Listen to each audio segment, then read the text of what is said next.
Unmute کر کے بتانا چاہیں، میسج کرنا چاہیں تو میسج کر دیں جی. اچھا، یہ جماعت کسے کہتے ہیں؟ گیدرنگ. اوکے. اسلام کے نقطہ نظر سے کمیونٹی. اوکے. معاشرہ. اور اس کے علاوہ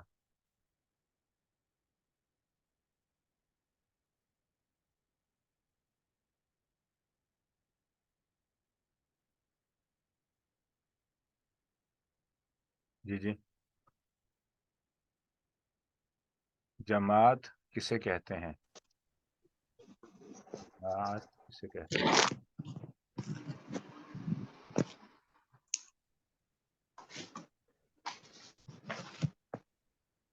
جی. سننے کی عادت. سر نیک لوگوں کا گروپ یا ہم خیال لوگوں کا گروپ؟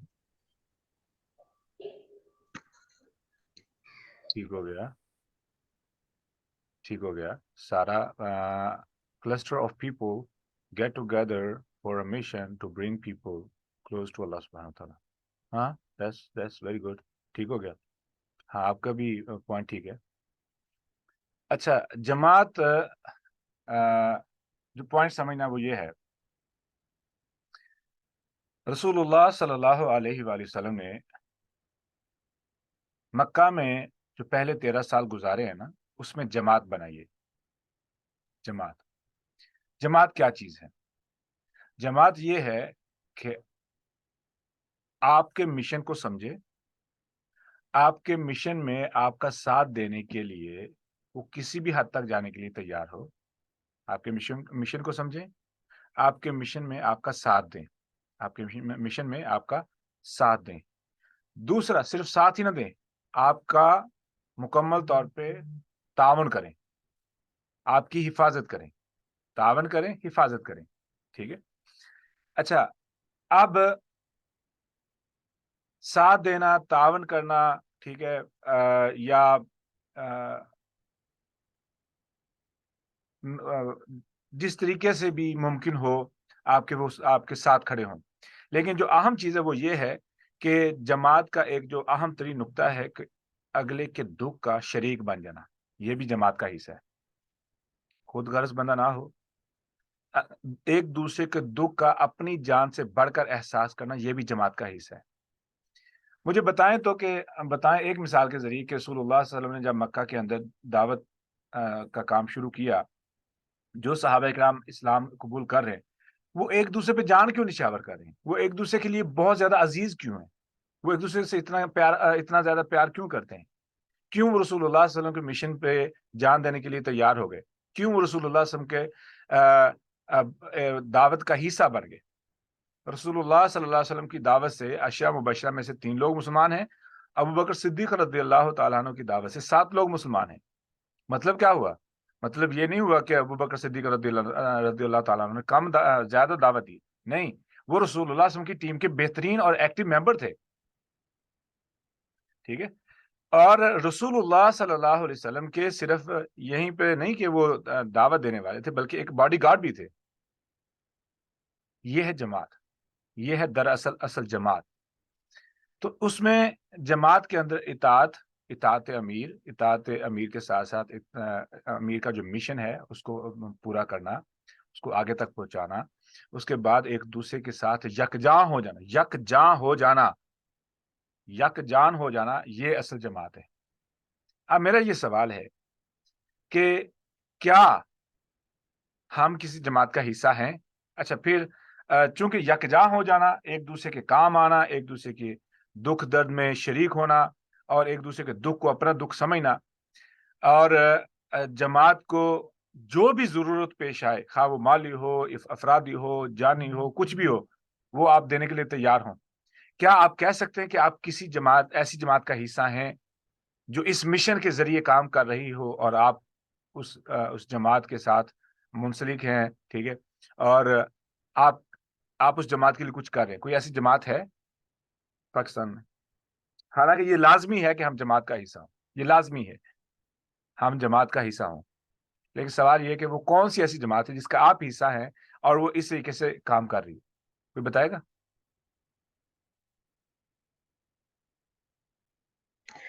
جی سر، میں وائی سی کے ساتھ، یوتھ کلب والوں کے ساتھ ایسوسیٹ ہوں۔ ماشاء اللہ. اوکے. تو اب یہ پوائنٹ سمجھنا ہے. ایک ہے کہ آپ ایک جماعت کا حصہ ہیں، آپ کام کر رہے ہیں، ان کو آپ کو پتہ ہی نہیں کہ آپ کچھ کر رہے ہیں کہ نہیں کر رہے ہیں. ٹھیک ہے. دراصل جماعت یہ ہے ٹھیک ہو. آپ نے ٹھیک ہے، آئی ایم ایس کا بھی حصہ بن سکتے ہیں. ٹھیک ہے. کوئی بھی ایسی موومنٹ جو کام کر رہے ہیں آپ ان کا حصہ بن سکتے ہیں. لیکن جو جماعت کی اہم ترین جو خوبصورتی ہے وہ پتہ کیا ہے؟ وہ ہے ایک ایک شخص کی جو ہے نا وہ جو بھی پریشانی ہے اس کے بارے میں واقفیت اور ان پر پوری نگرانی، ان کو مکمل طور پہ سپورٹ کرنا. جماعت کا ایک فائدہ یہ بھی ہے کہ آپ اپنے آپ کو اکیلا محسوس نہیں کرتے ہیں. آپ کو معلوم ہوتا ہے کہ میری جماعت میرے ساتھ ہے. آپ کو اس چیز پہ پورا بھروسہ ہوتا ہے کہ آپ کی جماعت آپ کے ساتھ ہے. ٹھیک ہے. یہ ہے جماعت. وہ ایک تنظیم ہے، وہ اچھا کام کر رہے ہیں، لیکن جو جماعت کی میں بات کروں that's different thing. تو جماعت دراصل ہماری مسلمانوں کی ابھی تک کوئی ایسی نہیں ہے جس جماعت کو اپنے ایک ایک ممبر کا مکمل طور پہ احساس ہو، ان کی پریشانی میں وہ کام آئیں، ان کا ساتھ دیں، وہ اپنے طور پہ جو ممبر ہے وہ مکمل طور پہ جو بھی کر سکتا ہے وہ کرے. ٹھیک ہے. ایسا ابھی تک ہمارے پاس سرکٹ نہیں ہے، جو کہ ہماری بدنامی، ہماری پریشانی، ہمارے نقصان اور ہماری ضلالت کا بہت بڑا ایک سبب یہ ہے کہ ہم جماعت کا حصہ نہیں ہیں. ٹھیک ہے. اور جماعت کا حصہ ہم بنے کیوں؟ ہم تو بہت زیادہ خود غرض ہیں، اپنی اپنی زندگی کے پیچھے لگے ہوئے ہیں، اپنی جو دنیا کے حصول کی جو دوڑ ہے اس میں ہم بھاگ رہے ہیں. اس لیے جماعت جو ہے نا وہ نہیں ڈیولپ ہو رہی. تو جماعت کو ڈیولپ کرنے کے لیے پہلے نمبر پہ آپ گھر سے کام شروع کریں کہ آپ کی بہن ہو، بھائی ہوں، جو بھی ہوں، وہ آپ کے نقطہ نظر کو، اپنے نظریے کو مکمل طور پہ سمجھیں، آپ کا مکمل طور پہ ساتھ دیں. آپ ان کے کام آئیں، وہ آپ کے کام آئیں. وہ آپ کے بغیر اپنے آپ کی وجہ سے وہ اپنے آپ کو محفوظ اور تسلی محسوس کریں کہ میرے ساتھ میری بہن ہے، میرا بھائی ہے. ٹھیک ہے. میں جس مشن پہ ہوں میں اکیلی نہیں ہوں، میں اکیلا نہیں ہوں. ٹھیک ہے. تو اس طریقے سے آپ گھر سے نکلیں گے، اپنی سہیلیوں کو قابو کریں گے. ٹھیک ہے.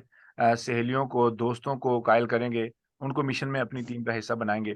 تو یہ ضروری بن چکا ہے. جیسے وہ ایک سسٹر نے لکھا ہے کلسٹر. ٹھیک ہے نا، کلسٹر آف پیپل. تو ہم نے کلسٹر بنانے. کلسٹر صرف ایسے نہیں ہے کہ ایک دفعہ شو اپ ہو گیا، دوسری دفعہ نظر ہی نہیں آ رہا ہے، نہ آپ کو ان کی کوئی خبر، نہ ان کو آپ کی کوئی خبر. نہیں، اصل میں جو جماعت ہے وہ یہ ہے کہ آپ کو ان کا مکمل طور پہ احساس ہو، آپ کی مکمل طور پر ان کو سپورٹ حاصل ہو، ان کی جو بھی ممکنہ سپورٹ وہ آپ کو میسر کر سکتے ہوں وہ آپ کو میسر ہو.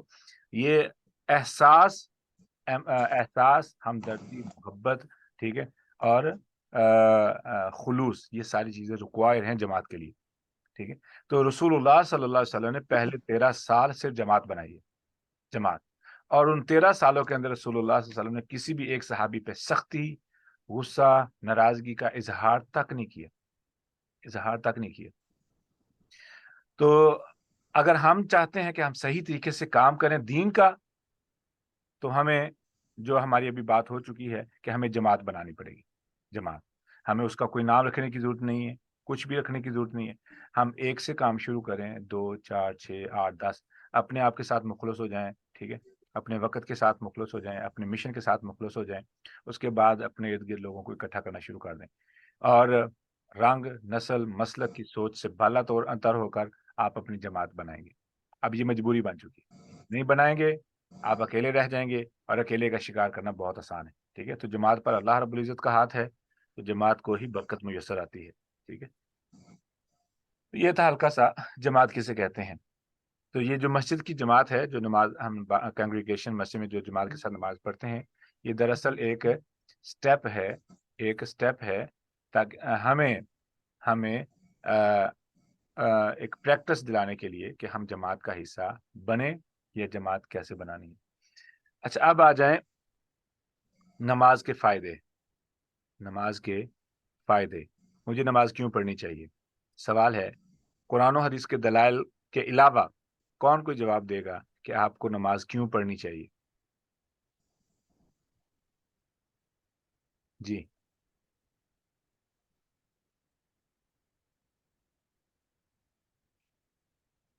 لفظ کیوں ہے، کیوں پڑھنی چاہیے نماز؟ سر ایک جو پوائنٹ میرے مائنڈ میں ہے وہ یہ ہے کہ آپ کو وقت کی جو مطلب ایک ٹائم مینجمنٹ سی آپ کو آ جاتی ہے. آپ اپنے مطلب ظاہر ہے آپ نے 5 وقت نماز پڑھنی ہے تو پھر آپ اس کے سارے اپنے کام بھی اس کے اکارڈنگ سیٹ کر لیتے ہیں کہ میرا تاکہ ٹائم ڈسٹرب نہ ہو نماز کا اس کی وجہ سے. تو ایک یہ چیز آتی ہے. کیا آتا ہے؟ ڈسپلن آتا ہے، رائٹ؟ جی اوکے، نمبر 8 ٹائم مینجمنٹ اور ڈسپلن. Time management. ماشاء اللہ، ماشاء اللہ. جی اس کے علاوہ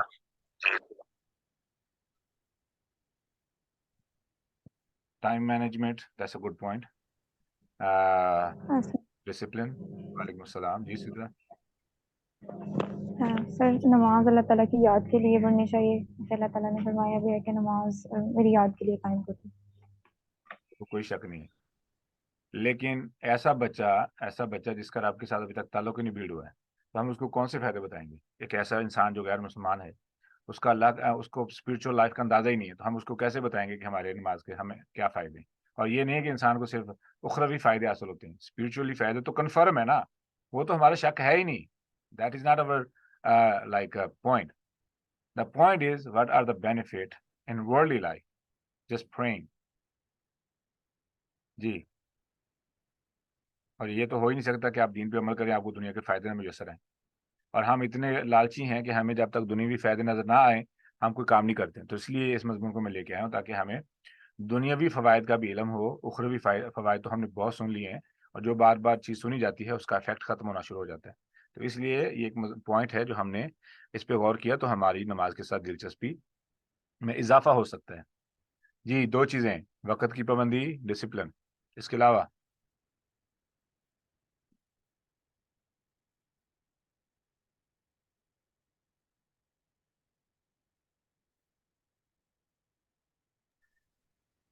کوئی نہیں؟ اچھا سنیے گا پھر میں نا سب سے پہلے جو چیز ہے وہ ہمارے جسم میں جو اہم ترین جو چیز ہے وہ ہے ہمارا دماغ. ٹھیک ہے، دماغ. دماغ کو اگر کنٹرول کرنا بندہ نہ سیکھ سکے تو انسان اپنا بہت زیادہ نقصان کر سکتا ہے. کیسے؟ دماغ کے اندر آنے والے افکار، فکریں، سوچیں ایسے ہی ہیں جیسے کہ زمین سے اچانک ہی کوئی چشمہ پھوٹ پڑے اور پانی نکلتا رہے، پانی نکلنا شروع ہو جائے. کیا ہوتا ہے کہ انسان کے دماغ کے اندر سوچیں آئیں گی، بہت زیادہ آئیں گی سوچیں، بہت زیادہ. انسان کو طریقہ نہیں آتا ہے ان سوچوں کو سمندر کو کیسے کنٹرول کرے، ان سوچوں کے سمندر کو کیسے کنٹرول کرے. نماز کیا کرتی ہے؟ انسان کو دماغ کو کنٹرول کرنا سکھاتی ہے، اپنے دماغ کو کنٹرول کرنا سکھاتی ہے. اب ہمیں نماز کے لیے کیا کرنا پڑتا ہے؟ کوئی بتائے گا نماز کے لیے کیا کرنا پڑتا ہے جو ہماری دماغ کے اندر سوچوں کا جو سمندر ہے اس کو کنٹرول کرنے کے لیے کام آئے؟ جی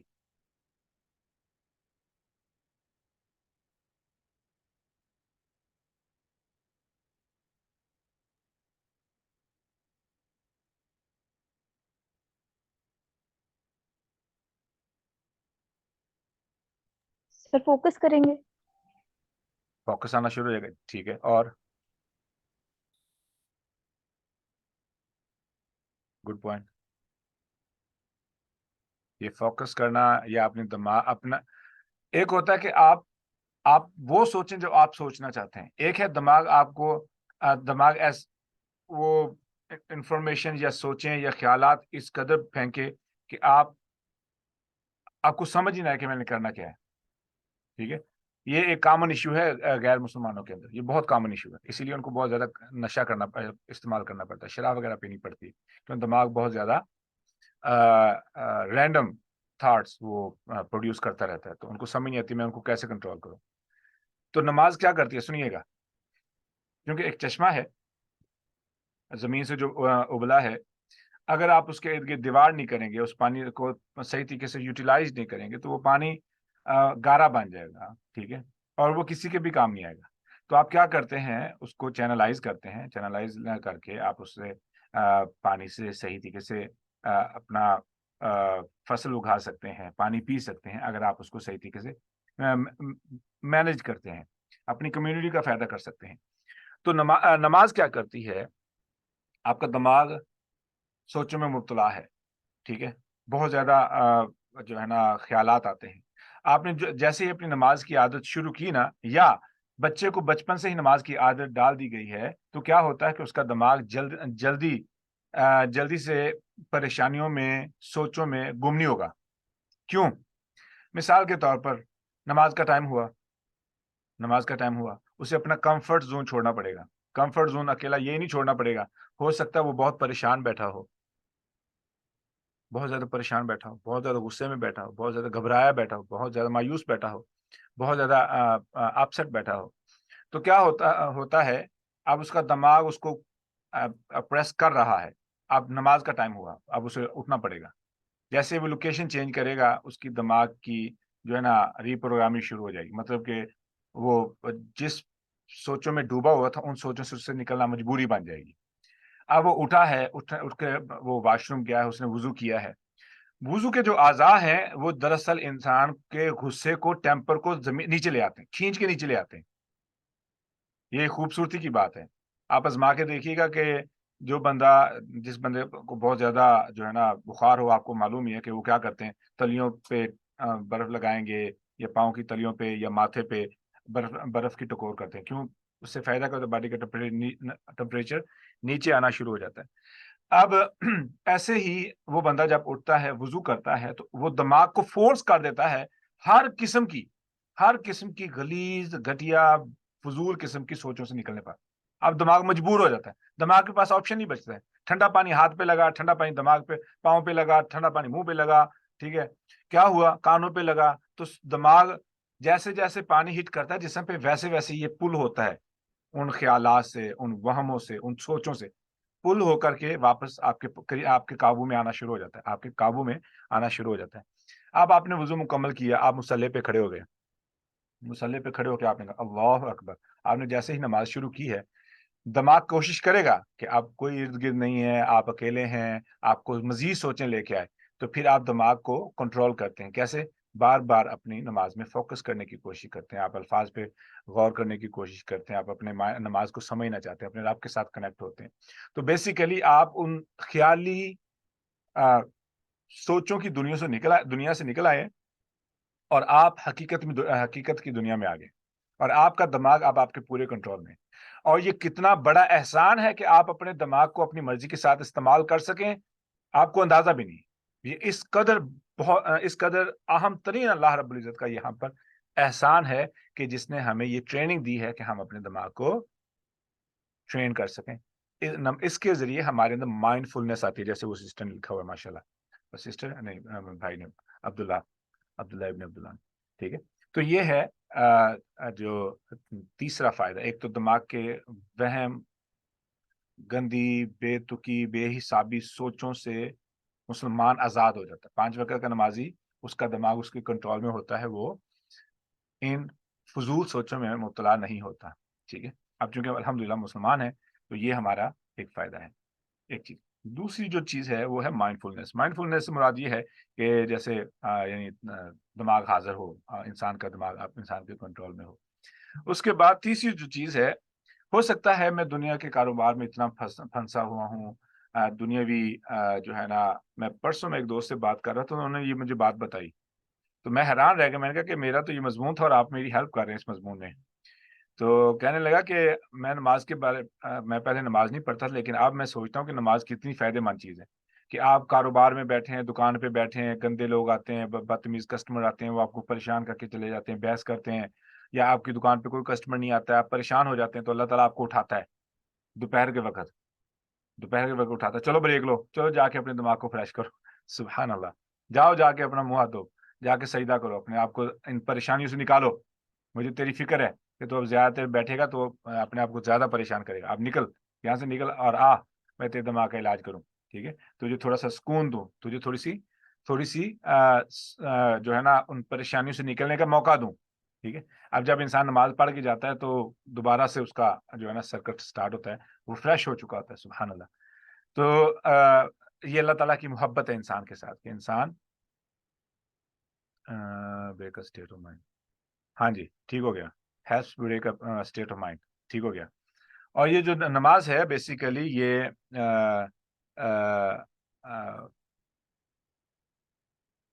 ری پروگرامنگ ہے دماغ کی.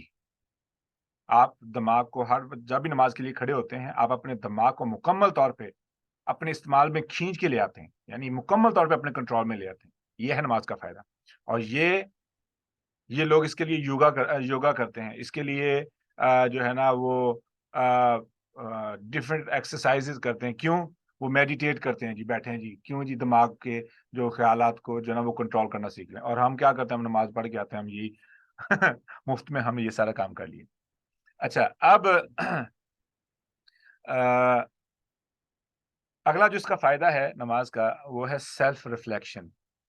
انسان ہو سکتا ہے کہ دنیا میں اتنا مگن ہو جائے, ارد گرد کے حالات میں اتنا مگن ہو جائے, اتنا پریشان ہو جائے کہ انسان کو اپنی پرواہ ہی نہ رہے. جب انسان وضو کے لیے اٹھتا ہے, وضو کرتا ہے, اپنے ہاتھ پاؤں اپنے دیکھتا ہے, ٹھیک ہے, احساس ہونا شروع ہو جاتا ہے کہ بھئی میں کسی مشن کے لیے یہاں پہ آیا ہوں. ٹھیک ہے, جو چیزیں میرے کنٹرول میں نہیں ہیں میں کچھ نہیں کر سکتا ہوں. اب میرے اندر جو خامیاں میں نے وہ دور کرنی ہے, میں اپنے اندر بہتری لے کے آؤں گا. ٹھیک ہے, میں کیا کر سکتا ہوں. ٹھیک ہے, اللہ تعالیٰ سے مدد مانگنے کا موقع ملتا ہے. ٹھیک ہے, اللہ تعالیٰ کے ساتھ ہم کلام ہونے کا موقع ملتا ہے.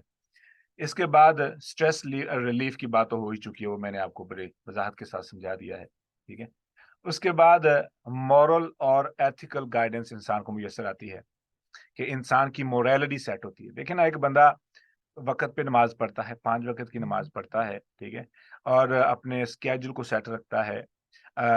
اور اب نماز کیا کرتی ہے, ان الصلاۃ تنہی عن الفحشاء والمنکر, نماز انسان کو برائی بے حیائی سے منع کرتی ہے. تو انسان کی موریلٹی ہائی ہوتی ہے. ٹھیک ہے, انسان گناہوں سے بار بار توبہ کرتا ہے, اور ایک وقت آتا ہے کہ انسان کی موریلٹی اس قدر بلند ہو جاتی ہے کہ شروع میں وہ گناہ کرتا تھا, لیکن بعد میں گناہ کی لذت, گناہ کی عادت ختم ہو جاتی ہے. پہلے لذت ختم ہوتی ہے, پھر عادت ختم ہو جاتی ہے. ٹھیک ہے, یہ اللہ رب العزت کی طرف سے نماز کا یہ انسان کو فائدہ انسان کو میسر آتا ہے. پھر جب ایسے ہوتا ہے تو انسان کے اندر آٹومیٹکلی پیوریفیکیشن آ جاتی, پاکیزگی آ جاتی, انسان کا دل پاک ہو جاتا ہے. ٹھیک ہے, اس کے بعد انسان کے جو ایموشنز, جیسے میں نے بولا کہ ایک بندہ بہت زیادہ پریشان بیٹھا ہے, اٹھتا ہے, وضو کرتا ہے, تو اپنے ایموشنز کو بھی کنٹرول کرنا سیکھ لیتا ہے. صرف یہی نہیں کہ اپنی تھاٹس کو کنٹرول کرنا سیکھتا ہے, اپنے ایموشنز کو بھی کنٹرول کرنا سیکھ لیتا ہے. کیوں؟ سردی لگے گی لیکن اٹھ کے وضو کرنا ہے, ٹھنڈا پانی, اب ایموشن کو کنٹرول کر رہا ہے, ٹھنڈا پانی جسے بھی لگا کر رہا ہے, گرم پانی ہے بہت گرمی کے اندر, تو پھر بھی وہ گرم پانی کے ساتھ وضو کر رہا ہے. ٹھیک ہے, نہانا پڑ رہا ہے. ٹھیک ہے, اور صرف یہیں پہ بس نہیں ہے, کپڑوں کو پاکیزہ رکھنا ہے.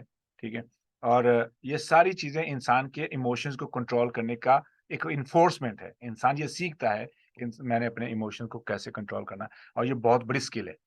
ایموشنز اور تھاٹس کو کنٹرول کرنا جو بندہ سیکھ لے, that's the best skill somebody can ever have. اور یہ بہت پاورفل سکلز ہیں, دونوں سکلز, دماغ کنٹرول اور دل کنٹرول. اور نماز کیا کرتی ہے, یہ دونوں کام کرواتی ہے. سبحان اللہ. ٹھیک ہے, ہاں تو بالکل ٹھیک ہے, نفس کے ساتھ جہاد میں ہیلپ کرتا ہے. بیسیکلی وہی کام ہو گیا نا کہ آپ ایموشنز کو کنٹرول کر لیتے ہیں, کنٹرول کرنا سیکھتے ہیں. پھر کیا ہوتا ہے کہ انسان کو گول سیٹنگ کی سمجھ آتی ہے, گول کیسے سیٹ کرنے, گول کو کیسے اچیو کرنا, کیونکہ اسکیجول بنا ہوا ہے نا, اسکیجول فالو کرنا آتا ہے تو آسان ہو جاتا ہے گول کو اچیو کرنا. ایسے ہی جو ہے انسان کی جو انسان 2 چیزوں سے بنا ہے, جسم اور روح سے. جسم اور روح سے. جسم کی غذا تو ہمیں معلوم ہے, ٹھیک ہے, وہ ہم کھا پی لیتے ہیں. ایسے ہی روح کی غذا ہے جو کہ انسان کو نماز سے میسر آتی ہے. تو انسان صرف یہی نہیں کہ انسان جسمانی طور پر فلفلمنٹ محسوس کرتا ہے, بلکہ روحانی طور پر بھی انسان اپنے آپ کو جو ہے نا وہ فلفلمنٹ محسوس کرتا ہے. اس کو کسی کی چیز کی کمی محسوس نہیں ہوتی ہے. بہت سے ایسے لوگ ہیں ان کے پاس دنیا کی ہر چیز ہے, لیکن وہ اندر سے بھوکے, اندر سے جیسے ان کے پاس کچھ بھی نہیں، وہ اندر سے ان کے اندر وہ ہمیشہ ایک بھوک برقرار ہے، کمی برقرار ہمیشہ. اور بہت سے لوگ ایسے ہیں ان کے پاس کچھ بھی نہیں ہے لیکن اندر سے ان کا پیٹ بھرا ہوا ہے، یعنی ان کی روح اس قدر مطمئن ہے کہ ان کو کسی چیز سے غرض ہی نہیں ہے ہی نہیں. ٹھیک ہے. تو یہ ایک جو دا سینس آف فلفلمنٹ انسان کو میسر آتی ہے یہ نماز سے آتی ہے، خواہ وہ جسمانی ہو خواہ وہ روحانی ہو. یہ بھی ایک بہت بڑا اللہ رب العزت کا احسان ہے جو انسان کو میسر آتا ہے نماز کے ذریعے سے. ٹھیک ہے. اس کے بعد چونکہ نماز ہے تو نماز کے اللہ اکبر، دو چیزیں تھیں میرے ذہن میں جو کیونکہ اب نماز پڑھنے کے لیے ہمیں مسجد میں جانا ہی پڑے گا، نماز پڑھنے کے لیے ہمیں مسجد میں جانا پڑے گا. تو یہ ایک سبب بنتا ہے جو ہم نے جماعت کے فائدوں میں بات کر لی ہے. تو باقی فائدے وہ ہیں وہ جماعت کے آ جاتے ہیں. ٹھیک ہے. کمیونٹی اور سپورٹ کے. تو یہ تھے وہ چند فائدے جو ہمیں دنیاوی لحاظ سے نماز پڑھنے سے میسر آتے ہیں. ٹھیک ہے. سوری، انسان کی برین ہیلتھ اور اسپرچل ہیلتھ دونوں کہہ لیں، ایموشنز اور انٹلیکچوئل، یہ دونوں کے نماز جو ہے نا وہ بیلنس کرتی ہے. دونوں میں انسان کو جو ہے نا قوت میسر آتی ہے، سوچنے کی سمجھنے کی صلاحیت. دیکھیں نا ایک بندہ ہر وقت دنیاوی معاملات میں مصروف ہے، اس کو طریقہ ہی نہیں آتا کہ وہ کس طریقے سے جو ہے نا وہ اپنی سوچ کو صحیح طریقے سے استعمال کرے، صحیح چیزوں کے بارے میں سوچے. وہ بہت زیادہ مٹیریل سوچ کا شکار ہو جاتا ہے. تو نماز ایک سبب بنتی ہے کہ وہ مٹیریلسٹک چیزوں سے نکل کر کے حقیقی جو اس کی زندگی کا مقصد ہے اس کے بارے میں اس کو سوچنے کا موقع میسر آتا ہے. تو یہ تھے چند فائدے نماز کے. اب آگے ہے آیت کا جو اگلا حصہ، وہ ہے وَمِمَّا رَزَقْنَاهُمْ يُنْفِقُونَ. یہاں تک کوئی بات ایسی ہو جو آپ کو سمجھ نہ آئی ہو یا آپ کو مزید آئیڈیا آپ کے ذہن میں آیا ہو نماز کے فائدوں میں سے؟ استاد آپ نے جو جماعت والی بات کی تھی کہ جماعت بنانی پڑتی ہے اور اس جماعت کے لیے مطلب ایموشنل اٹیچمنٹ بھی ہو اور سپورٹ بھی ہو اور سارا کچھ، یعنی کہ اخلاص کے ساتھ وہ جماعت بنے گی اور ایک ایک فرد کا آپ کو پتا ہونا چاہیے سب کچھ. ہاں جی. تو یہ اوبویسلی یہ ساری چیزیں تو بہت ٹائم لیں گی. مطلب آپ لوگوں کو ڈھونڈیں گے، پہلے تو آپ خود کو مخلص کریں گے نا لوگوں کے ساتھ کہ آپ نے نیک نیتی سے سب کچھ کرنا ہے، اپنے اندر کوئی مطلب نہیں لے کے آنا، کوئی غرض. کیونکہ میں نے دیکھا مطلب ہم چھوٹا سا بھی کسی کے لیے کچھ کر لیں تو وہ ہمیں بس اس کا ریٹرن فٹافٹ چاہیے ہوتا ہے کہ اب اس نے میرے لیے ایسا کیوں نہیں کیا، میں تو دیکھو اس کے ساتھ ایسے کرتے ہوں تو یہ میرے ساتھ ہمیشہ ایسے کرتا ہے. تو مطلب یہ ساری چیزیں پہلے ہمیں اپنے اندر سے نکالنے میں اتنا ٹائم لگے گا، پھر اس طرح کے لوگ بنانے میں. تو یہ اصل میں مطلب کیا رسول اللہ صلی اللہ علیہ وسلم نے 13 سال اسی کام میں صرف کیے. تو ڈاکٹر اسرار احمد ہیں، ان کا ایک بیان ہے رسول اللہ صلی اللہ علیہ وسلم کی دعوت و تبلیغ کا جو طریقہ کار ہے نا، یا جماعت یا امت کو دوبارہ مشن رسول پر آنے کے لیے ان کا ایک بیان ہے، وہ میرے خیال میں ہے کوئی 3 گھنٹے کا. تو انہوں نے بڑے اہم پوائنٹس بیان کیے ہیں، جن میں سے سب سے پہلا پوائنٹ یہ ہے کہ آپ نے جب بھی دعوت کا صحیح طریقے سے رسول اللہ صلی اللہ علیہ وسلم کے اسوہ حسنہ کے مطابق کام کرنا ہے تو آپ کے لیے ضروری ہے کہ آپ جماعت بنائیں. تو جماعت بنانے کا مطلب یہ ہے، مطلب یہ نہیں کہ آپ الگ سے جھنڈا، الگ سے گروپ، الگ سے نام، ہر کچھ تجویز کریں، کچھ بھی ضروری نہیں. ٹھیک ہے. سماکم المسلمین، ہم مسلمان ہیں، بس مسلمان لفظ کافی ہے.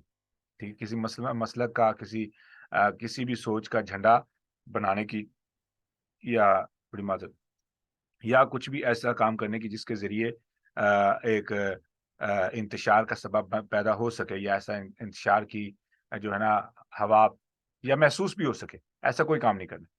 تو جماعت کیا ہے؟ آپ 10 لوگ ہو سکتے ہیں، 20 لوگ ہو سکتے ہیں، 3 لوگ بھی ہو سکتے ہیں، 50 لوگ بھی ہو سکتے ہیں. ہوتا کیا ہے، جب آپ کا نظریہ کلیئر ہو، آپ کی سوچ کلیئر ہو اور آپ نے اپنے نظریے میں جو خلوص ہے وہ لوگوں کے دلوں تک اثر کر چکا ہو، تو پھر آپ کو اللہ رب العزت ڈھونڈ کے لوگ دیں گے. جیسے کہ ساحل بھائی ہیں، انہوں نے کام شروع کیا، ان کے گروپ میں جو لوگ آئے ہیں، اب آپ خود کو اندازہ ہے کہ کس قدر قابل لوگ ان کے گروپ میں آ چکے ہیں، ان کی ٹیم میں آ چکے ہیں. ٹھیک ہے. تو ہوتا کیا ہے کہ ہم اسی معاملے میں فیل ہیں، ہماری مساجد بھی اسی معاملے میں فیل ہیں کہ امام صاحب جماعت کرواتے کرواتے جماعت کو ختم کر جاتے ہیں، جماعت کرواتے کرواتے جماعت ختم کر جاتے ہیں. That's a damage. That's a big time damage.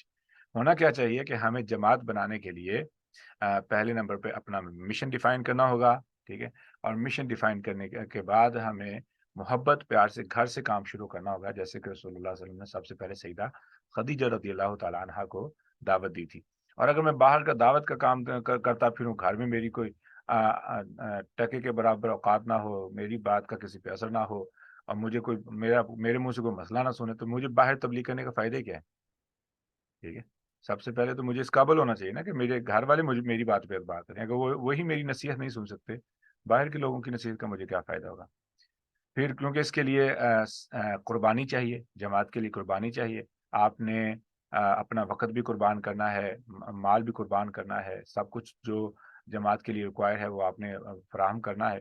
اور پھر آپ کا عملی نمونہ لوگوں کو دکھائے گا کہ بھائی یہاں پہ خود غرضی نہیں ہے، یہاں پہ سیلفشنس نہیں ہے، یہاں پہ کوئی ذاتی مفاد نہیں ہے، یہاں پہ صرف اللہ کی رضا مقصود ہے. اور اس کی دلیل کیا ہے؟ وہ آپ کی لیڈرشپ دکھائے گی. پھر وہاں سے آپ جب آگے نکلتے ہیں تو پھر آپ کو وہ لوگ اللہ رب العزت آپ کے گروپ میں ایسے بھیجیں گے جیسے کہ جیسے کہ وہ شعر ہے علامہ اقبال کا کہ نکلا تھا اکیلا ہی جانب منزل، میرے خیال میں وہ قافلہ بنتا گیا. وہ شعر آپ کو شاید یاد ہو، I'm not good in شعر و شاعری. لیکن ہوتا کیا ہے کہ آپ صحیح ارادے کے ساتھ، صحیح نیت کے ساتھ، صحیح مقصد کے ساتھ جب نکلتے ہیں تو اللہ رب العزت آپ کو اکیلا کبھی بھی نہیں چھوڑتے، کبھی بھی نہیں چھوڑتے. ٹھیک ہے، تو اب چونکہ نماز کی بات ہو رہی ہے تو نماز کے بعد جو اگلا لفظ آیا نا، جماعت، نماز، کیا ہے، وَيُقِيمُونَ الصَّلَاةَ، وہ نماز اسٹیبلش کرتے ہیں. اسٹیبلش کرنے کا مطلب کیا ہے کہ وہ ایک دوسرے کو خود ہی نہیں پڑھتے، لوگوں کو بھی نماز کا کہتے ہیں. فوری طور پہ جو اگلی بات آئی ہے، اب نماز جماعت کے ساتھ پڑھنی چاہیے. اب فوری طور پہ جو اگلی بات آئی ہے وہ آ گئی ہے کہ جماعت صرف یہی نہیں ہے کہ آپ نماز پڑھ کے آ گئے اور آپ کسی کا احساس ہی نہ کریں. اگلے لفظ نے فوری طور پر ایک چیز سکھا دی ہے کہ یہ نماز جو ہے یہ احساس بھی سکھاتی ہے. ٹھیک ہے، اور نماز کے جماعت کے لیے یعنی اقامت صلاح کے لیے انفاق ضروری ہے. اقامت صلاح کے لیے انفاق ضروری ہے، جماعت کے لیے انفاق ضروری ہے. جماعت کے لیے انفاق سے مراد کیا ہے؟ خرچنا. ٹھیک ہے، خرچنا بہت ضروری ہے. اب ہم سمجھتے ہیں اگلا جو لفظ ہے وَمِمَّا رَزَقْنَاهُمْ يُنْفِقُونَ، وَمِمَّا رَزَقْنَاهُمْ يُنْفِقُونَ، اور جو ہم نے ان کو دیا ہے اس میں سے خرچ کرتے ہیں. پہلے تو ہم تھوڑی سی عربک لغت پہ کام کر لیں. یہ وَمِمَّا جو ہے یہ ہے وَمِن اینڈ ما، من اور ما. من ہوتا ہے سے، ما ہوتا ہے جو. تو جب ہم اس کو اردو میں کریں گے تو بن جائے گا اس میں سے جو، اس میں سے جو. رزقنا، رزقنا. اب رزق کی اقسام ہے. رزق کا مطلب صرف روٹی نہیں ہے، رزق کا مطلب آٹا نہیں ہے، رزق کا مطلب سبزی نہیں ہے، رزق کا مطلب گوشت نہیں ہے، صرف یہی معنی نہیں ہے. رزق کا مطلب یہ ہے کہ ہر وہ چیز جو آپ کی سروائیول کے لیے ضروری ہے، آپ کی سروائیول کے لیے ضروری ہے، وہ رزق ہے.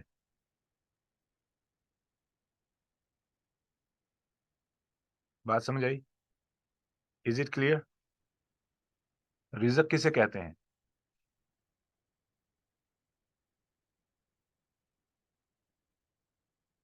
جی، من ما. ٹھیک ہے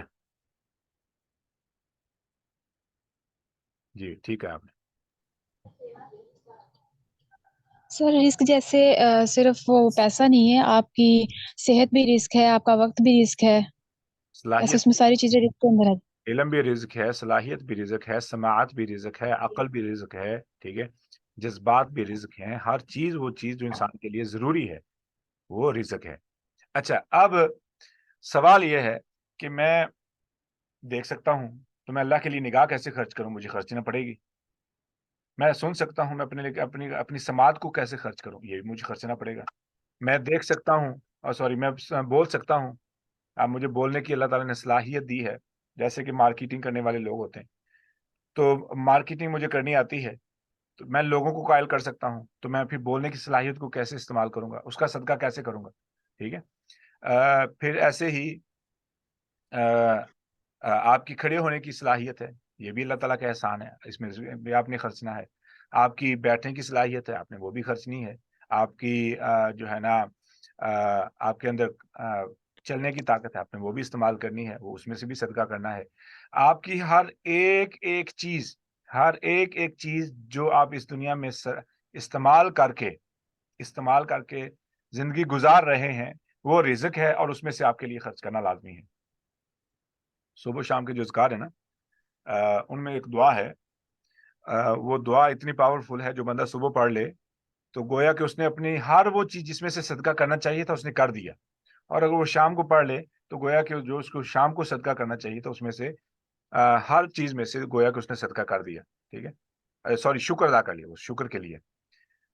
اللہم ما اصبح بی من نعمت او باحد من خلقک فمنک وحدک لا شریک لک. ٹھیک ہے، تو یہ شکر کے لیے، یعنی ہمیں اللہ تعالیٰ کی ہر نعمت کا شکر ادا کرنا چاہیے. اب بات ہے خرچنے کی. میں نے تھوڑا مانا یہ دعا میں نے سمجھ لی کہ یہ شاید خرچنے کے لیے، لیکن یہ شکر کے لیے. شکر بھی ضروری ہے ہمارے لیے اور خرچنا بھی ضروری ہے. اور شکر کی ایک علامت یہ ہے کہ آپ اس چیز کو ویسے خرچیں جیسے کہ اس کا حق ہے. یہ شکر کی ایک علامت ہے، یاد رکھ لینا. شکر یہ بھی ہے کہ آپ منہ سے کہیں الحمدللہ، دل سے تسلیم کریں الحمدللہ، یہ بھی شکر ہے. اور اس کے علاوہ جو تیسری قسم ہے وہ یہ ہے کہ آپ اس نعمت کو ویسے ہی استعمال کریں، جیسے کہ اس کو استعمال کرنا چاہیے. یہ بھی شکر ہے. ٹھیک ہے، یہ بھی ایک شکر کی قسم ہے. اب ہم چلتے ہیں کہ میں صدقہ کیسے کروں، اپنی ہر نعمت میں سے جو اللہ تعالیٰ نے مجھے عطا کی ہے کیسے خرچ. تو اب مجھے کیا کرنا پڑے گا، اپنی نظر کو کچھ دیر کے لیے قرآن پڑھنے پر، حدیث پڑھنے پر، ٹھیک ہے، کوئی نئی چیز سیکھنے کے لیے استعمال کرنے پر، جو مجھے استعمال کرنا پڑے گا. اپنی سماعت کو بھی ایسے استعمال کرنا پڑے گا، اپنی کھڑے ہونے کی صلاحیت کو قیام کے لیے، بیٹھنے کی صلاحیت کو تشہد کے لیے، ٹھیک ہے، چلنے کی صلاحیت کو مسجد کے لیے یا دعوت و تبلیغ کے لیے. Excuse me. ہر وہ نعمت جو اللہ تعالیٰ نے مجھے عطا کی ہے اس میں سے خرچنا ہے. اب مجھے شاید لگے کہ میں اگر کسی کو آٹا گوندنا سکھاؤں گی تو مجھے نیکی نہیں ملے گی. یہ بھی نیکی ہے، یہ بھی صدقہ ہے. کسی کو موٹر سائیکل چلانا سکھانا یہ بھی صدقہ ہے، صدقہ جاریہ ہے. گاڑی چلانا سکھانا یہ بھی صدقہ جاریہ ہے. ٹھیک ہے، کسی کو کمپیوٹر کی پروگرامنگ سکھانا اس نیت سے کہ اس بندے کا روزگار بن جائے، وہ بھی صدقہ جاریہ ہے، وہ بھی صدقہ جاریہ ہے. اگر ہم ہر عمل کے پیچھے جو ہم نے عام روٹین میں کرنا ہی ہے، خواہ وہ صبح کا ناشتہ بچوں کے لیے ہو، خواہ وہ میاں کے کپڑے استری کرنے ہو، ٹھیک ہے، یا میاں نے کام پہ جانا ہو، میاں نے ناشتہ کرنا ہو، میاں نے جو بھی ذمہ داریاں ہیں، اگر ہم ان تمام ذمہ داریوں کو اللہ کی رضا کے لیے کرنا شروع کر دیں تو وہ تمام ذمہ داریاں آپ کے صدقہ بن جائیں گی. وہ تمام ذمہ داریاں آپ کی صدقہ بن جائیں. کام تو کر رہے ہیں، کیوں نہ آپ اس کام کو اللہ کی رضا کے لیے کرنا شروع کر دیں. خواہ وہ جاب ہو، خواہ وہ پکانا ہو، خواہ وہ کھلانا ہو، خواہ وہ کھانا ہو، خواہ وہ سونا ہو، ٹھیک ہے، خواہ وہ سلانا ہو، جو بھی کرنا ہو اس کے پیچھے آپ کیا کریں، نیت اپنی صدقہ بنا لیں کہ یہ اللہ کی رضا کے لیے ہو رہا ہے. تو آپ نے جو ہے نا اس کو صدقہ بنا لیا. وَمِمَّا رَزَقْنَاهُمْ يُنْفِقُونَ. یہ بڑی برائڈر ٹرم ہے. جو بھی ہم نے ان کو دیا ہے، رزقنا، ہم نے ان کو دیا ہے، ينفقون، وہ خرچ کرتے ہیں. ينفقون اس کو خرچتے ہیں، کہتے تو پھر ایک خاص چیز ہو جاتی. ينفقون کہہ کے بات ختم کر دی. ينفقون، وہ خرچتے ہیں.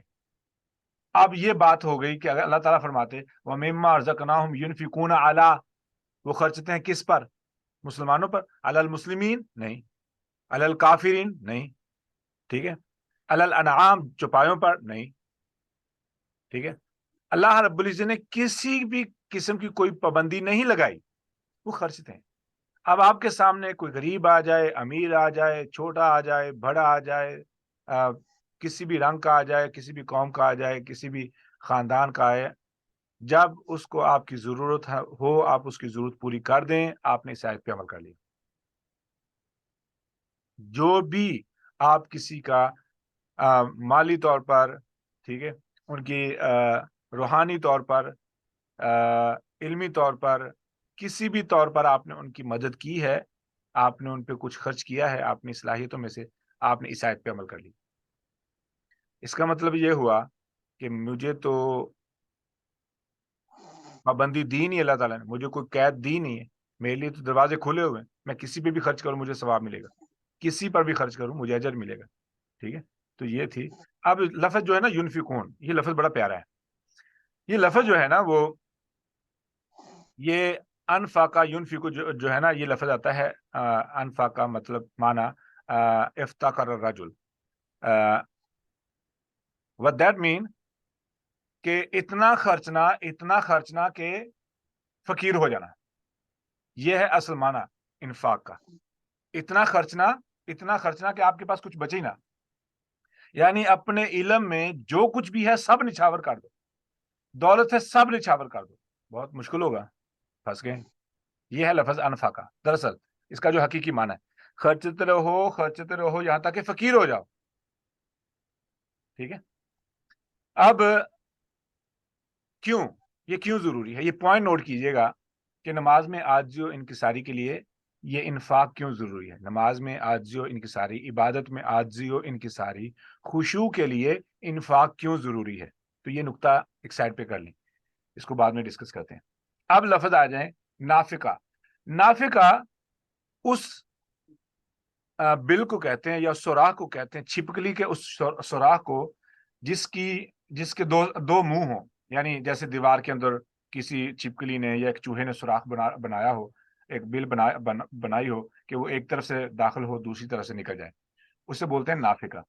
تو یہی نافقہ للملک استعمال ہوتا تھا کہ بادشاہ سلامت کے لیے ایک تو قلعے کے اندر داخل ہونے کے لیے مین دروازہ ہوتا تھا, اور ایک بادشاہ سلامت کے لیے پیچھے سے کا ایک دیوار کے اندر خفیہ کمرے کے اندر ایک دروازہ ہوتا تھا نکلنے کے لیے, کہ ان کیس کہ کوئی حملہ ہو بادشاہ سلامت وہاں سے نکل جائیں.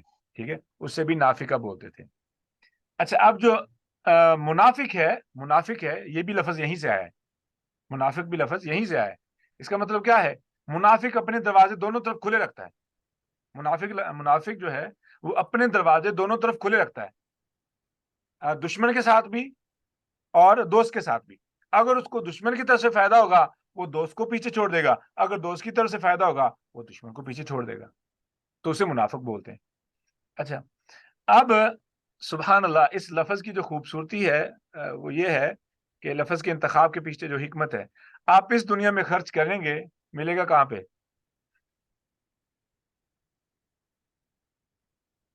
کوئی بتائے گا؟ سر آخرت میں. اللہ اکبر, بالکل ٹھیک ہے. ٹھیک ہے, ہم یہاں پہ خرچ کریں گے, یہاں پہ ڈپازٹ, یہ ہماری ڈپازٹ ہے. یہ دنیا ہماری اے ٹی ایم مشین نہیں, وہاں سے تو ہم نکالتے ہیں. یہ ڈپازٹ سینٹر ہے, ہم یہاں پہ ڈپازٹ کر رہے ہیں. جو بھی ہم خرچ کریں ڈپازٹ کریں. We are keep on spending, we are keep on depositing actually. ہاں, خرچتے وہ آپ محفوظ کرتے جاؤ. اللہ اکبر. تو فائدہ کہاں پہ ہوگا, آخرت کے دن. اچھا, اب میں نا یہاں پہ ایک مثال دے دوں, وہ مجھے یاد نہیں ہے مجھے کس نے سنائی تھی, لیکن اٹ واز ریئلی بیوٹیفل. ہاں, وہ کتاب ہے میرے خیال میں, اس کا نام ہے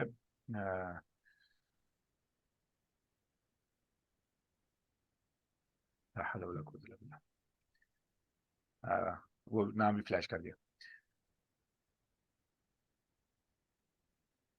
وہاں پہ نا اب مجھے وہ واقعہ I'm trying to remember the name at the same time. خیر, اس نے یہ کہاوت لکھی ہے کتاب کے اندر کہ نا ایک ملک کے اندر یہ ایک قانون تھا کہ جو بادشاہ اپنی 2 سال کی ٹرم پوری کرے گا اس کو ملک سے بدر کر. وہ جزیرہ نما ایک علاقہ تھا کہ جس کے ارد گرد صرف پانی ہے, صرف پانی. ٹھیک ہے, تو قانون یہ تھا کہ جو بھی بندہ بادشاہ بنے گا اس کے لیے ٹائم ہوتا تھا 2 سال یا 4 سال. اب 2 سال یا 4 سال کے بعد اس کو کیا کرنا پڑتا کہ اس کو فوری طور پر وہ ملک چھوڑنا پڑتا, وہ علاقہ چھوڑنا پڑتا.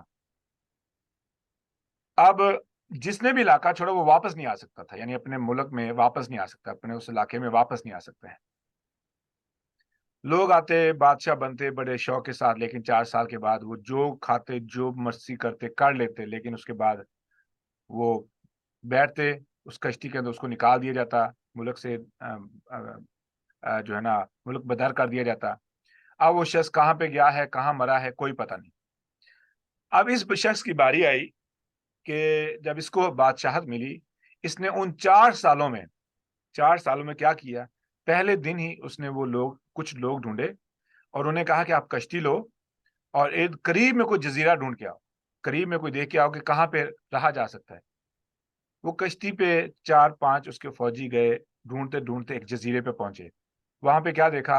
ان تمام بادشاہوں کی ہڈیاں جو وہاں سے نکلے وہاں پہ پہنچے، کیونکہ خالی ہاتھ گئے تھے. خالی ہاتھ واپس آیا کہ انہوں نے بادشاہ کو بتایا کہ ہم نے ایک جزیرہ ڈھونڈ لیا ہے جو کہ اتنے فاصلے پہ ہے، وہاں پہ جتنے بادشاہ تھے وہ سب، ان کی سب کی ہڈیاں موجود ہیں.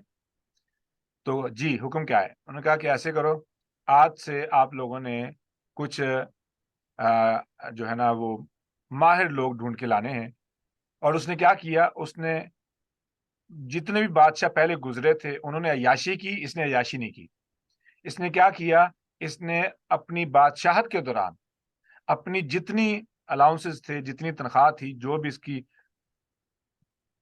اس کو جو وظیفہ ملتا تھا، اس نے سارے کا سارا وظیفہ ان ملازمین کے ذریعے وہاں پہ جا کے اپنے لیے رہائش کا انتظام کیا.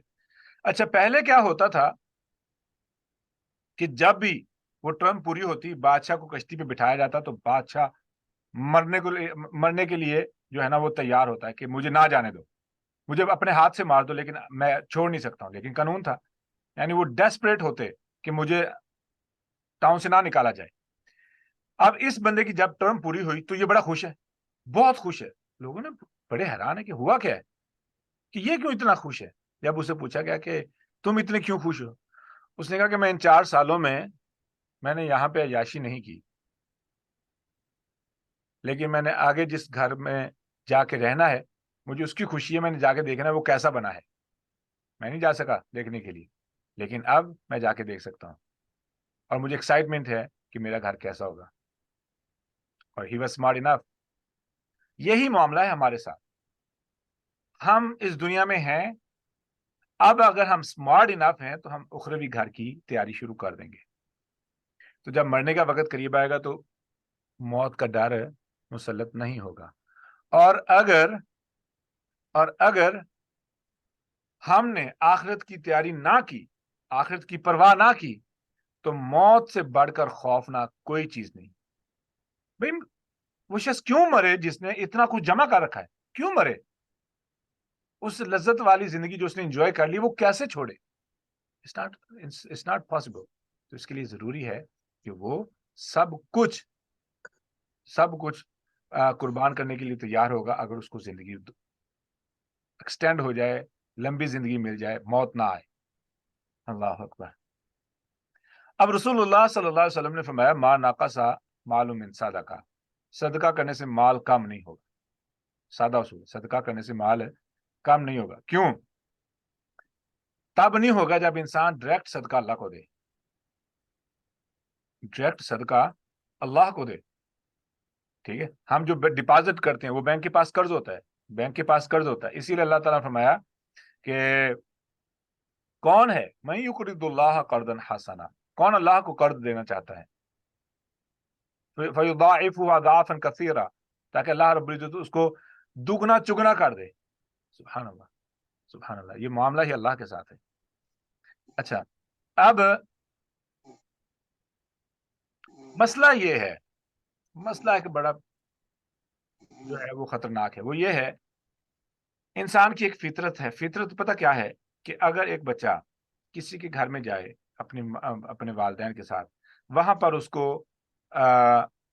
کھلونے ملے کھیلنے کے لیے، وہ ان کے بچوں کے ساتھ کھیلے، لیکن جب جانے لگے گا نا تو وہ کہے گا یہ کھلونا میرا ہے، یہ کھلونا میرا ہے. اچھا، یہ میرا کھلونا ہے، سوری. تو اب 2 منٹ کے لیے، 4 منٹ کے لیے وہ چیز ملی تھی، اب یہ کیوں سمجھ گیا کہ یہ میری ہے؟ اب یہ بچپن سے ہی انسان کی فطرت ہے کہ جو بھی انسان کو چیز مفت میں ملے اور اس پہ کوئی پوچھنے والا نہ ہو تو وہ سمجھتا ہے کہ وہ میری ہے. مثال کے طور پر کرائے کا مکان پتا ہوتا ہے کہ میں کرائے پہ ہوں، لیکن 2-4 سال اگر مالک مکان نہ پوچھے نا، یقین کریں وہ بندہ مکان پہ قبضہ کر کے بیٹھ جاتا ہے، وہ سمجھتا ہے یہ میرا ہے۔ اب نقصان کب شروع ہوتا ہے اللہ کے ساتھ کہ میری کوئی بھی چیز میری نہیں ہے، پر چونکہ مجھے مفت میں ملی ہے اس لیے یہ جسم میرا، ہاتھ میرے، پاؤں میرے، آنکھ میری، اولاد میری، دولت میری، جبکہ اللہ رب العزت فرمایا انا للہ و انا الیہ راجعون۔ تم باتیں کر رہے ہو کہ یہ چیزیں میری ہیں، تمہارا تو کچھ بھی نہیں ہے، یہ سب میرا ہے، سب میرا ہے۔ تو یہ نقصان ہوتا ہے جب انسان میرا میرا شروع کرتا ہے، تو انسان اپنا ہی ڈیمیج کرتا ہے، انسان کی دلی بانڈ اس کے ساتھ جو ہے نا بن جاتی ہے، پھر انسان کو اس سے الگ ہونا مشکل ہو جاتا ہے۔ جب انسان کو اپنی اوقات کی سمجھ ہو، پتا ہو کہ میں کون ہوں، میری اوقات کیا ہے، تو پھر وہ کسی چیز پہ میرا لفظ استعمال نہیں کرتا ہے، میرا، ٹھیک ہے، وہ اللہ کا مال، اللہ کا دیا، ہر چیز پہ اللہ، بھائی میری کیا اوقات، میرے پاس جو ہے وہ اللہ تعالیٰ کی امانت ہے۔ میں نے بہت سے ایسے لوگوں کو دیکھا ہے جن کے پاس پیسے آ جائیں تو وہ پریشان ہو جاتے ہیں، وہ کہتے ہیں بھائی اللہ تعالیٰ نے پتہ نہیں کس کس کا نصیب میرے حوالے کر دیا، اب میں ان کو تک پہنچا پاؤں گا کہ نہیں پہنچا پاؤں گا۔ امیجن، یہ بھی انسان ہے، ٹھیک ہے۔ اب یہ کیوں سوچ رہا ہے کہ جو میرے پاس دولت ہے پتہ نہیں یہ کس کس کا حصہ، یہ کیوں سوچ رہا ہے ایسے؟ یہ کیوں نہیں سوچ رہا ہے کہ یہ میری دولت ہے، حالانکہ کمائی تو اسی کی ہے، لیکن وہ کیوں نہیں سوچ رہے؟ اور ہم کیوں سوچتے ہیں کہ جب مہینے کے آخر میں جو ہمیں تنخواہ ملتی ہے یہ ساری کی ساری میری ہے؟ ہمیں کیوں لگتا ہے؟ ٹھیک ہے، اللہ اکبر۔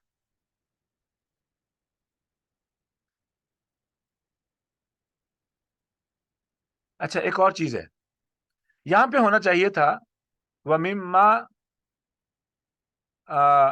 نَرْزُقُهُمْ، بجائے اس کے وَمِمَّا رَزَقْنَاهُمْ، یہاں پہ ہوتا وَمِمَّا نَرْزُقُهُمْ، جو ہم رزق دیتے ہیں، ان کمپیئر ٹو جو ہم نے رزق دیا۔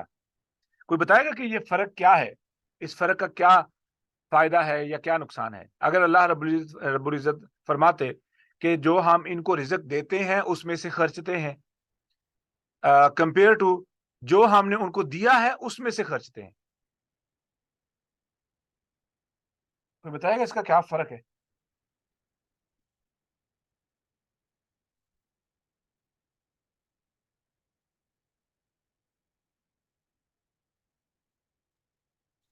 سر مجھے جو سمجھ آ رہی وہ یہ ہے کہ اگر یہ ہوتا کہ جو رزق ہم ان کو مطلب دیں گے وہ ان میں سے خرچیں گے، تو کوئی انسان یہ سوچ سکتا تھا کہ بھائی میرے پاس تو ابھی کچھ بھی نہیں ہے، جب کچھ آئے گا تو تب میں خرچ دوں گا، ماشاءاللہ، ماشاءاللہ، سبحان اللہ، حالانکہ آلریڈی اس کے پاس بہت کچھ ہوتا ہے اور اس پہ اس کا دھیان نہیں جاتا۔ جزاکم اللہ خیر، that was really good point, بالکل ٹھیک ہے۔ ہاں جی، ہوتا کیا ہے کہ اللہ رب العزت نے ہمیں آلریڈی بہت کچھ دے رکھا ہے، میں یہ نہیں کہہ سکتا ہوں اگر میرے پاس کچھ ہوگا تو میں خرچوں گا، ٹھیک ہے۔ تو یہیں پہ ہم بریک لیتے ہیں انشاءاللہ، کل کو امید ہے ہم اگلی آیت پہ کام کریں گے۔ تو اگر کوئی سوال ہے یہاں تک تو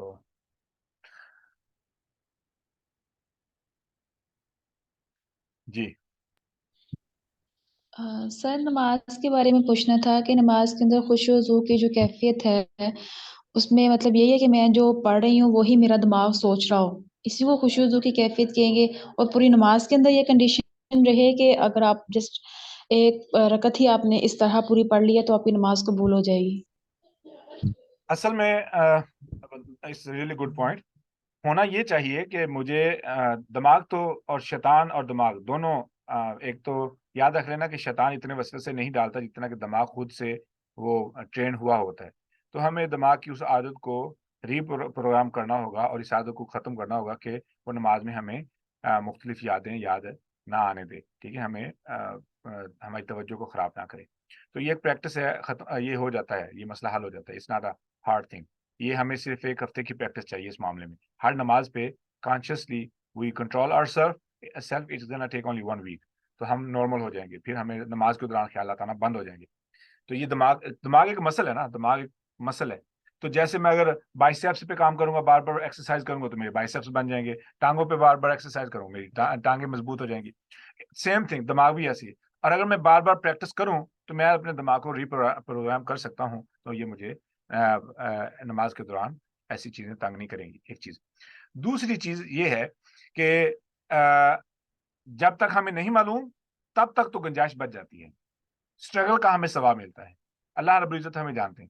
لیکن جب ہم پریکٹس بھی نہ کریں، اپنے آپ میں بہتری لانے کی کوشش بھی نہ کریں اور اسی روٹین پہ نماز پڑھتے رہیں تو پھر یہ مشکل ہو جائے گا. تو یہ ایک دن آئے گا اکتاہٹ بڑھتی جائے گی.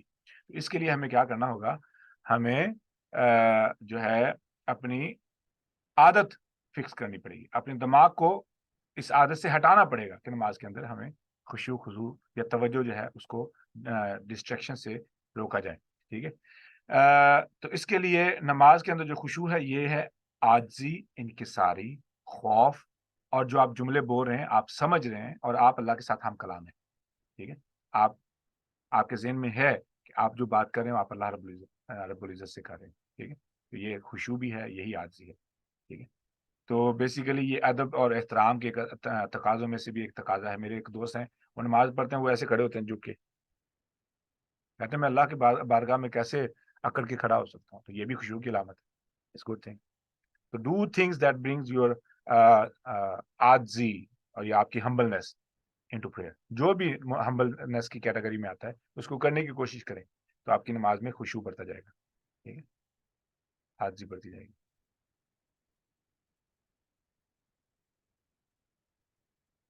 جی ماشاء اللہ. ٹھیک ہے. کوئی سوال؟ آج میں تھوڑا سا مینٹلی پتہ نہیں کیا ڈسٹریس تھا تو چیزیں میری ترتیب میں نہیں تھی. آئی ہوپ آپ لوگوں کو میری بات سمجھ آئی ہوگی. کوئی سوال وغیرہ ہو تو آپ کر سکتے ہیں انشاءاللہ. سر جماعت کے بارے میں جو بتا رہے تھے، تو جس طرح پاکستان کے اندر ہے جو گروپس بنے ہوئے ہیں، تو لوگ ان گروپس کے ساتھ کسی نہ کسی گروپس کے ساتھ اٹیچ ہیں اور اسی کے مقصد کو مطلب وہ فالو کر رہے ہیں، اسی کے لیے کام کرتے ہیں، اپنے گروپ کو بڑھانا اور اسی کے بارے میں پروموٹ کرنا. تو یہ جماعت کی شکل نہیں ہے. وہ دھوکہ ہے، وہ مسلک ہے، وہ پارٹی ہے، جماعت نہیں. حقیقی جماعت نہیں. اسلام کی جماعت ہے وہ اور ہے. لوگ یہ سمجھتے ہیں کہ وہ جماعت کے ساتھ ہی ہیں، کہ ہم تو اس جماعت کے ساتھ ہیں. میں نے نا میری کلاس اور ہوتی ہے، اس میں کافی پڑھے لکھے لوگ ہیں، علماء زیادہ ہیں. تو میں نے ان سے کہا کہ بھئی آپ کس جماعت کا حصہ ہیں؟ ان کے پاس جواب نہیں تھا. جب میں نے ان کو یہ شرائط بتائیں کہ جماعت کسے کہا جاتا ہے اور جماعت کے مقاصد کیا ہیں اور جماعت کا آپ کو کیا فائدہ ہونا چاہیے، کہنے لگے پھر تو ہم کسی جماعت کا حصہ ہے ہی نہیں. میں نے کہا ہاں، یہ ہم مسلک کے دھوکے میں ہے، جماعت کا حصہ نہیں. جماعت از سم تھنگ ایلس. جماعت از سم تھنگ ایلس. تو جماعت بنانی پڑے گی. آپ سب لوگوں کو جماعت بنانی پڑے گی. اپنے ارد گرد کے لوگوں میں اپنے گھر سے کام شروع کر دیں. جی ارسلہ آپ کچھ کہنا چاہتے السلام علیکم ورحمۃ اللہ وبرکاتہ.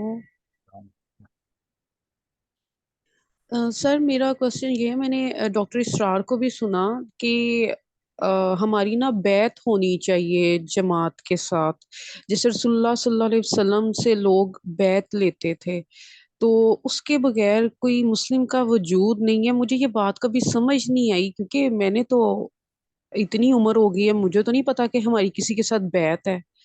اور